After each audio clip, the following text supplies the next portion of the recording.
जय श्री कृष्ण। आप सभी स्वस्थ रहें, व्यस्त रहे और मस्त रहे। निवेदन है मेरे चैनल को सब्सक्राइब करें, लाइक करें, शेयर करें, कमेंट्स करें। आज हम पृथ्वी के ऊपर हिम युग, ग्रीष्म युग जो आता है, हिम युग जो आता है, शीतलता, इसके बारे में थोड़ा सा प्रकाश डालेंगे। पर मेरा पुनः निवेदन है, आप मेरे चैनल को सब्सक्राइब अवश्य करें, लाइक करें, शेयर करें, कमेंट्स करें। इंसान चांद पर तो पहुंच गया है, पर अपने परिवार से अलग हो गया, विलग हो गया। इंसान चांद पर पहुंच गया, भाई के घर तक नहीं पहुंच पा रहा है। अंतरिक्ष में उड़ना सीख गया, अंतरिक्ष की खोज करने चला गया इंसान। समुद्र की तलहटी तक पहुंच गया इंसान, मगर ज़मीन पर रहना भूल गए।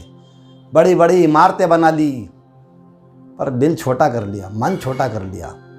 रास्ते बड़े बड़े कर लिए, रास्ता चौड़ा कर लिया, देखने का नज़रिया संकीर्ण कर लिया, संकीर्ण यानी छोटा कर लिया। कई साधन कई गुना बढ़ा लिए, संपन्नता के बहुत सारे साधन बढ़ा लिए, कई गुना बढ़ा लिए, पर मानव का मूल्य कम कर दिया। मानव का मूल्य देखिए गिरता जा रहा है, कम होता जा रहा है। प्रिय बोलना छोड़ दिया है। जो भी बोलता कटु बोलता है, बोले मैं सच बोलता हूँ सच, लेकिन प्रिय बोले।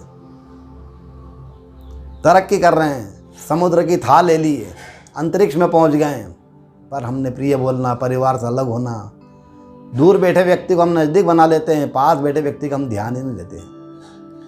हमारे पास विचार बहुत आ गए, आचरण चला गया, आचार चला गया, आचरण चला गया। 21वीं सदी में प्रगति के साथ हमारी दुर्गति हो गई।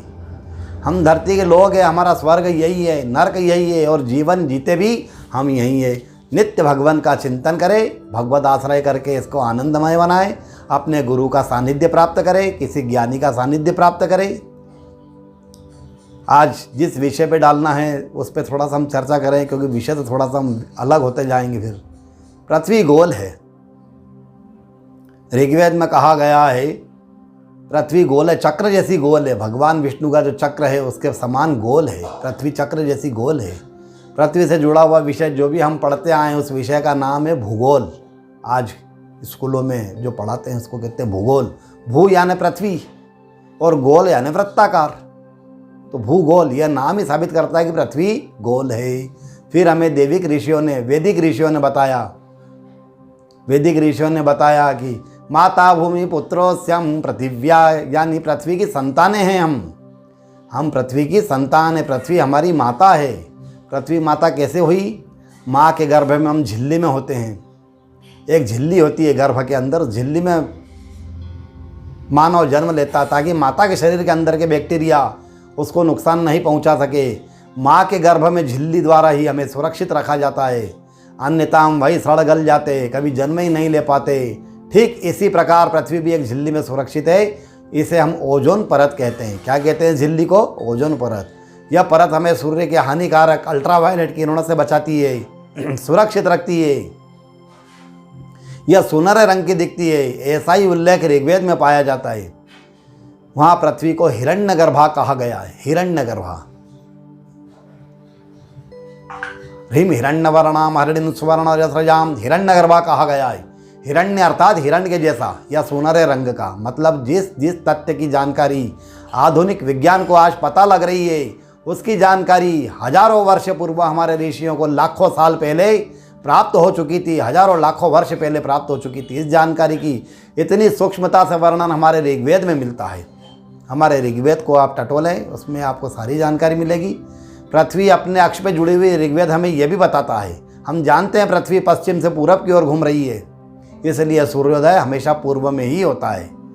पश्चिम से पूर्व की ओर घूम रही पृथ्वी। इसी संबंध में ऋग्वेद में ऋषि ये भी कहते हैं कि एक बुजुर्ग महिला की तरह झुकी हुई पृथ्वी पूर्व की ओर जा रही है। ऋग्वेद हमें यह भी बताता है कि पृथ्वी अपने अक्ष पे झुकी हुई, कितने अक्ष पे झुकी हुई है यह भी बताया हमें कि पृथ्वी अपने अक्ष पर 23.44 डिग्री पे झुकी हुई है। इसके अतिरिक्त घूमते हुए लट्टू में जो लहर सी आती है, उसी प्रकार पृथ्वी के घूर्णन में भी एक लहर आती है।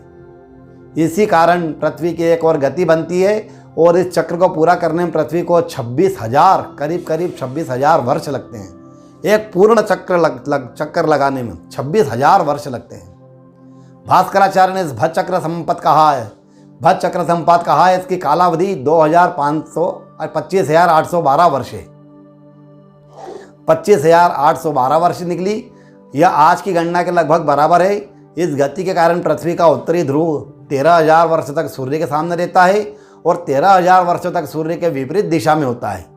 जब यह सूर्य के विपरीत में होता है तो हिम युग होता है। कहते हैं कि बहुत ठंड पड़ती है किसी युग में। जो हमारे बुजुर्ग लोग ये बात करते हैं, जो बच्चों को जानकारी मिलती है कि हिम युग रहता था, बहुत सालों तक ठंड पड़ती थी, तो वह हिम युग इस कारण होता है। और जब सूर्य सामने होगा तो ताप बढ़ जाएगा, जिससे बर्फ पिघलने लगती है। और इसीलिए आधुनिक विज्ञानियों ने पिछले 150 वर्षों के उत्तरी ध्रुव में होने वाले तापमान में परिवर्तन की एक सूची बनाई है, एक जानकारी नोट की है। इससे यह भी बात सिद्ध हो जाती है। तो क्यों ना हम गर्व करें कि हमारे सनातनी धर्म में इतनी जानकारियाँ पहले से ऋषि मुनियों के द्वारा दी गई है, और इसका हम कोई भी किसी भी प्रकार का चिंतन मंथन नहीं करते हैं। कृपया वेदों की जानकारी रखें, वेदों का अध्ययन करें। अगर आप अध्ययन नहीं कर सकते, अपने गुरु से, अपने जो भी जानकार है, ज्ञानी विद्वान हैं, उनके संपर्क में रहें, उनसे जानकारी ले। विश्व की पहली पुस्तक भी भूगोल है। भूगोल जो है, इसको मतलब कहते हैं कि भाई विश्व की सबसे पहली पुस्तक कौन सी है, तो सबसे पहली पुस्तक विष्णु पुराण बनाई गई, उसको भूगोल के द्वारा पूरी जानकारी दी गई, उसको भूगोल कह लो भले आप। ठीक शीर्षक आपको जो बताया मैंने, पृथ्वी का संपूर्ण लिखित वर्णन सबसे पहले विष्णु पुराण में ही मिलता है। ऋषि पाराशर महर्षि वशिष्ठ के पौत्र और गोत्र प्रवर्तक, वैदिक सूत्रों के दृष्टा और ग्रंथकार है। राक्षस द्वारा मारे गए वशिष्ठ के पुत्र शक्ति से इनका जन्म हुआ। बड़े होने पर माता अदृशंत से पिता की मृत्यु की बात ज्ञात होने पर राक्षसों के नाश के निमित्त इन्होंने राक्षस सत्र नामक यज्ञ शुरू कर दिया, जिससे अनेक निरपराध राक्षस मारे जाने लगे। यह देख करके पुलस्त्य आदि ऋषियों ने उपदेश दे करके इनकी राक्षसों के विनाश से निवृत्त किया और पुराण प्रवक्ता होने का वरदान दे दिया। इसके पश्चात इन्होंने विष्णु पुराण की रचना की है। यह पुराण अत्यंत महत्वपूर्ण और प्राचीन है। इस पुराण में आकाश का, अंतरिक्ष का, पर्वतों का, नदियों का, झरनों का, समुद्रों का, भूतों का, सूर्य का आदि का परिमाण, पर्वतों का परिमाण, देवताओं की उत्पत्ति, मनवंतर, कल्प विभाग, संपूर्ण धर्म और देवर्षि तरह राजऋषियों के चरित्र का वर्णन मिलता है। यह 18 महापुराणों में पहला पुराण है। इसमें अन्य विषयों के साथ ज्योतिष, कर्मकांड, राजवंश और भगवान श्री कृष्ण के चरित्र आदि कई प्रसंगों का बड़ा ही अनूठा और विशद वर्णन किया गया है। यहाँ स्वयं भगवान कृष्ण महादेव जी के बारे में कहते हैं। महादेव जी के अपनी अभिन्नता प्रकट करते हुए कहते हैं, महादेव और विष्णु अलग अलग नहीं है, दोनों एक ही रूप है। यहाँ भगवान महादेव जी के साथ अपनी अभिन्नता प्रकट करते हुए श्रीमुख से कहते हैं, त्वया यदभयं दत्तं तददम् अखिलं मया मत्तो विभिन्नम् आत्मानं द्रष्टुर्महसि शंकरः योऽहं स त्वं जगज्जेतं सदेवासुरमानुषः मत्तो नान्यदशेषं यत्तत्त्वं ज्ञातुमिहार्हसि। यहाँ भगवान कहते हैं कि महादेव अलग नहीं है। जिस प्रकार अंग्रेजी के 3 शब्द होते हैं, GOD गॉड, जी से जनरेशन, ओ से ऑपरेशन, डी से डिस्ट्रॉयर, हमारे जन्म देने वाले, जी से जनरेशन ब्रह्मा, ओ से ऑपरेटर पालन करने वाले भगवान विष्णु और डी से डिस्ट्रॉयर विध्वंसक भगवान महादेव। ब्रह्मा जी का काम है मानव जाति उत्पन्न करना, सृष्टि की रचना करना। तो ब्रह्मा जी के बारे में मैं कहूँगा, ब्राह्मण है तो ब्रह्मांड है, ब्राह्मण ब्रह्म है। ब्रह्म जो है वो ब्राह्मण है, ब्राह्मण जो ब्रह्म है। तो अगर ब्राह्मण है तो ब्रह्मांड है। तो इसलिए उत्पत्ति जो हुई है वो ब्रह्मा के द्वारा हुई है।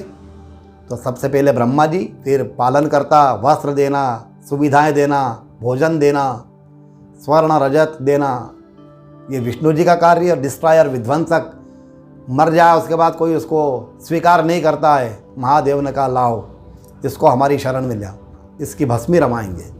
डिस्ट्रॉयर विध्वंसक। तो इसी प्रकार से महादेव और विष्णु दोनों एक ही है, अलग अलग नहीं है। मेरा निवेदन, अगर आपको ये जानकारी अच्छी लगी हो तो मेरे चैनल को सब्सक्राइब अवश्य करें, लाइक शेयर अवश्य करें, कमेंट्स करें, बेल आइकन का बटन दबाएं। पुनः आप सभी से मैं सादर जय श्री कृष्ण करूँगा। आप सभी स्वस्थ रहे, व्यस्त रहे और मस्त रहे। जय श्री कृष्ण।